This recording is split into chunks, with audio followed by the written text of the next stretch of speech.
Hello and welcome everyone. भूगोल के इस क्लास में आप सभी का एक बार पुनः स्वागत है। हम लोग हमारी क्लास में चर्चा कर रहे थे मानव भूगोल विषय पर। अब तक हम लोगों ने मानव भूगोल के विभिन्न जो परिप्रेक्ष्य हैं, जो तथ्य हैं, जो जानकारियां हैं, उस पर हमने चर्चा की थी। आज हमारा जो विषय है मानव भूगोल पर, और वो है फैक्ट्स ऑफ ह्यूमन ज्योग्राफी। आज हम इस विषय पर यहाँ पर जानकारी प्राप्त करेंगे कि मानव भूगोल के तथ्य क्या हैं। इस पर हम लोग आज विस्तार से चर्चा करेंगे। अब इस पर चर्चा करने से पहले हमें मानव भूगोल की एक साधारण परिभाषा याद होनी चाहिए, जो कि हम लगातार बताते रहे हैं, जानकारी भी प्राप्त करते रहे हैं। और वो क्या है? वो साधारण सी परिभाषा ये है कि मानव भूगोल में मानव और वातावरण के मध्य अंतर संबंध और अंतर प्रक्रियाओं का अध्ययन किया जाता है। अब इस परिभाषा से ये बात स्पष्ट है, और यदि हम अपने चारों ओर भी निगाह, अपनी आंखें खोल करके दृष्टिकोण देखते हैं, अपनाते हैं, तो एक विचार हमारे सामने निश्चित तौर पर आ जाता है कि मनुष्य ने इस वातावरण का उपयोग करके धरातल पर कई प्रकार के सांस्कृतिक तत्वों की रचना की है। अब ये जो सांस्कृतिक तत्व हैं, चाहे वो किसी भी प्रकार से बने हों, किसी भी क्षेत्र के अंदर बने हों, वो किस प्रकार से किए हैं? मनुष्य ने भौतिक वातावरण का उपयोग किया है। अब इस भौतिक वातावरण के उपयोग के आधार पर मनुष्य ने क्या तैयार किए हैं? सांस्कृतिक तत्व तैयार किए हैं, और इनमें भी समय के अनुसार परिवर्तन आता गया है। जैसे जैसे सभ्यताएं विकसित होती गई, मनुष्य विकास के सोपान चढ़ते हुए चला गया, वैसे वैसे भौतिक वातावरण को इस्तेमाल करने की क्षमताएं भी बदलती गई, बढ़ती गई, और उसके आधार पर ये सांस्कृतिक तत्व भी अलग अलग प्रकार से बनने लगे। नए नए इसके अंदर विचार आने लगे, और नए नए तत्व हमारे सामने दिखलाई देने लगे। अब ये जो दोनों हैं, होने में तो अगर हम बात कहें तो सांस्कृतिक तत्व जो हैं, ये किस आधार पर बने हैं? भौतिक वातावरण का उपयोग करके मनुष्य ने बनाए हैं। लेकिन बात केवल यहां तक ही नहीं रही है। मनुष्य अब वर्तमान में इसमें तो परिवर्तन कर ही रहा है, इसके साथ साथ सांस्कृतिक तत्वों के अंदर भी परिवर्तन कर रहा है। लगातार उनमें को भी परिमार्जित कर रहा है, उनमें भी लगातार परिवर्तन करके नए नए सांस्कृतिक स्वरूप बना रहा है। तो अगर हम यूं कहें कि इस पर किसका प्रभाव पड़ रहा है? मानव के क्रियाकलापों का प्रभाव पड़ रहा है। यानी कि मानव जो है वो अपने क्रियाकलापों के माध्यम से न केवल भौतिक वातावरण में परिवर्तन कर रहा है, बल्कि वो सांस्कृतिक वातावरण या सांस्कृतिक भूदृश्यों में भी निरंतर परिवर्तन करता रहा है। इसीलिए हमें मानव भूगोल के तथ्यों के बारे में जानकारी लेना बहुत ही आवश्यक हो जाता है। अब ये क्या है? मानव भूगोल के तथ्य क्या हैं? इस पर यदि हम चर्चा करें तो इस पर कुछ विद्वानों ने बहुत अधिक प्रकाश डाला है, जो कि प्रमुख मानव भूगोलवेत्ता जाने जाते हैं। उनमें ब्लाश, ब्रुन्स और हंटिंगटन, ये ऐसे विद्वान हैं जिनके अनुसार जिन्होंने मानव भूगोल के क्षेत्र में महत्वपूर्ण कार्य किया है।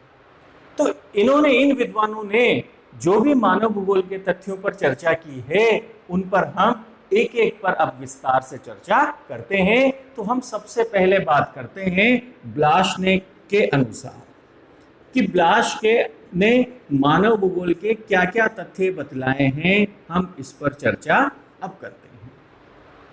हम ये जानते हैं कि ब्लाश जो थे ये फ्रांसीसी विद्वान हैं, और इन्होंने जो अपनी पुस्तक थी प्रिंसिपल ऑफ ह्यूमन ज्योग्राफी, जिसे हम प्रिंसिपल डी ला ज्योग्राफी ह्यूमैनी के नाम से भी जानते हैं ओरिजिनल फ्रांसीसी भाषा में, उस पुस्तक के अंदर इन्होंने मानव भूगोल के तथ्यों पर विस्तार से चर्चा की। इन्होंने ये कहा कि मानव भूगोल में हमें 4 बातों का अध्ययन करना चाहिए, और उसमें सबसे पहला है, और वो है जनसंख्या। सबसे पहले हमें जनसंख्या का अध्ययन करना चाहिए।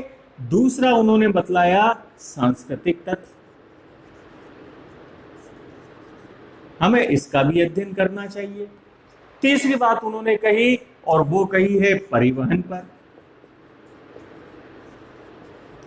और चौथी बात जो उन्होंने हमारे सामने रखी है, और वो रखी है मानव प्रजाति पर। मानव प्रजाति और इसके साथ साथ नगरों का भी अध्ययन इसमें शामिल है। तो अगर हम बात कहें तो इन्होंने इन 4 तथ्यों पर विस्तार से चर्चा की है और बतलाया है कि मानव भूगोल के तथ्यों में इन 4 बातों को शामिल किया जाता है, जिसको कि हम जनसंख्या, सांस्कृतिक तत्व, परिवहन और मानव प्रजाति के रूप में समझ सकते हैं। अब बात यहां पर आती है कि जनसंख्या क्या है, जनसंख्या में हम क्या अध्ययन करें, किस प्रकार से अध्ययन करें, ये जानकारी हमें लेना आवश्यक हो जाता है। तो सबसे पहले अगर हम देखें तो जनसंख्या में हम क्या शामिल करेंगे, जनसंख्या का वितरण किस प्रकार से है, इस पर हमें बात करनी है, क्योंकि वितरण सभी जगह पर समान नहीं हो सकता, क्योंकि जनसंख्या वितरण को प्रभावित करने वाले बहुत सारे कारक हैं, जिस पर हम आने वाले दिनों के अंदर भी इस पर चर्चा करेंगे। तो वितरण किस प्रकार का है, इसकी जानकारी हमारे पास होनी चाहिए। इसके साथ साथ घनत्व किस प्रकार से है, इस पर भी हमारे पास जानकारी होनी चाहिए। वहीं जो हमारे जन महासमूह हैं, एग्लोमरेशंस जहां पर हैं, जहां पर जनसंख्या बहुत अधिक पाई जाती है, वो कहां पर है, किस प्रकार से हैं, उस पर भी हमें जानकारी लेनी चाहिए।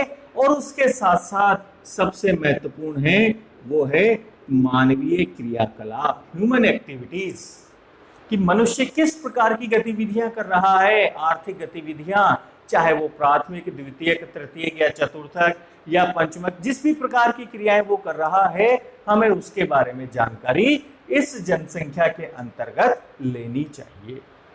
यानी कि हम मानव भूगोल के तथ्यों में ब्लाश ने क्या बतलाया, पहली बात की उन्होंने जनसंख्या के बारे में अध्ययन करना चाहिए, और जनसंख्या में हमें किस दृष्टिकोण से, किन बिंदुओं के अंतर्गत, वितरण में, घनत्व में, जन महासमूहों के अध्ययन और उसके साथ साथ मानवीय क्रियाकलापों पर हमें अध्ययन करना चाहिए।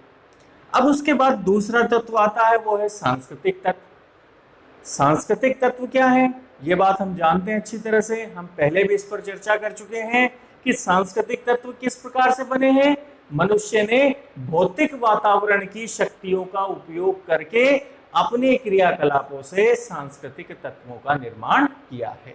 अब ये जो सांस्कृतिक तत्व हैं, चूंकि इसके अंदर किसका उपयोग किया है, मनुष्य ने संसाधनों का उपयोग किया है।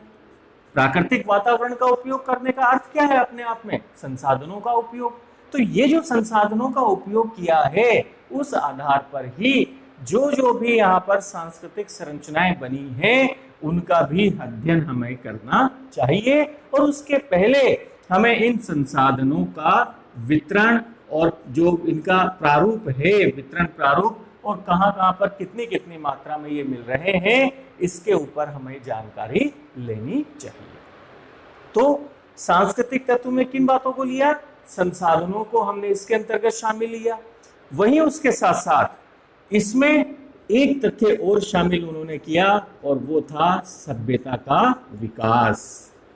यानी कि मनुष्य की जो विकास यात्रा रही है फ्रॉम बिगिनिंग, जब से मनुष्य इस पृथ्वी पर जन्मा है तब से लेकर के वर्तमान समय तक मनुष्य ने जिस प्रकार से अपनी विकास यात्रा को अंजाम दिया है, परिणाम दिया है, उस विकास यात्रा का भी अध्ययन हमें करना चाहिए, क्योंकि इस विकास यात्रा से ही हमारे सामने सांस्कृतिक तत्व स्पष्ट होते हैं, और ये लगातार बदलते रहे हैं, क्योंकि सभ्यताएं कभी भी स्थिर नहीं रही हैं, सभ्यताओं में निरंतर परिवर्तन होता रहा है। हम भी अच्छी तरह से जानते हैं, जैसा कि प्राचीन काल में और वर्तमान काल में कितना अंतर आ चुका है। अगर हम ज्यादा समय पर न जाएं तो हम पिछले अगर शताब्दी की ही बात करें, तो पिछली शताब्दी की मानव सभ्यता में और वर्तमान सदी की मानव सभ्यता में भी काफी अंतर आ चुका है।